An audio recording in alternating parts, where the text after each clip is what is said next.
Hello everyone, welcome back to my mini blog.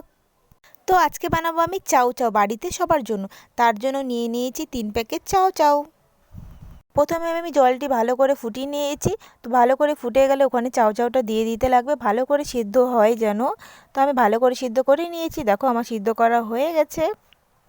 তারপর আমার সিদ্ধ হয়ে যাওয়ার পর আমি একটি গামলাতে নামিয়ে নিয়েছি, আর এটি ঠান্ডা জল দিয়ে ভালো করে ধুয়ে নিতে লাগবে যাতে এটি না লেগে যায়। আর এইদিকে নিয়ে নিয়েছি পেঁয়াজ কুচি, শসা কুচি, টমেটো কুচি, আলু কুচি, লঙ্কা কুচি, ধনেপাতা কুচি, সব কিছু নেওয়া হয়ে গেছে। তারপর আমি এখন বানানোর জন্য রেডি। এদিকে কথা বলতে বলতে প্রায় আমার কড়াই গরম হয়ে গেছে। তারপর দিয়ে দিচ্ছি সরষের তেল। কারো যদি রিফাইন তেল খেতে পছন্দ করো রিফাইন তেলও দিতে পারবা।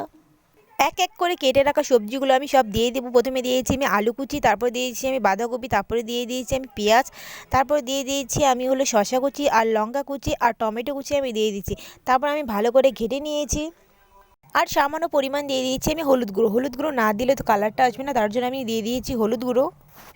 তারপর দিয়ে দিলাম আমি ধনেপাতা কুচি। তারপর ভালো করে লাল লাল হয়ে গেলে তার মধ্যে দিয়ে দিতে হবে চাউ চাউগুলো দিয়ে দিতে লাগবে। আমি সবগুলো দিয়ে দিয়েছি, দিয়ে আমাদেরকে ভালো করে ঘেটে নিতে লাগবে।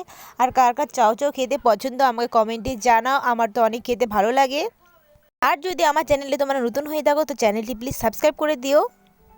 এদিকে দেখতে দেখতে প্রায় আমার ভাজা কমপ্লিট হয়ে গেছে। তার মধ্যে আমি দিয়ে দিচ্ছি ম্যাগি মশলা।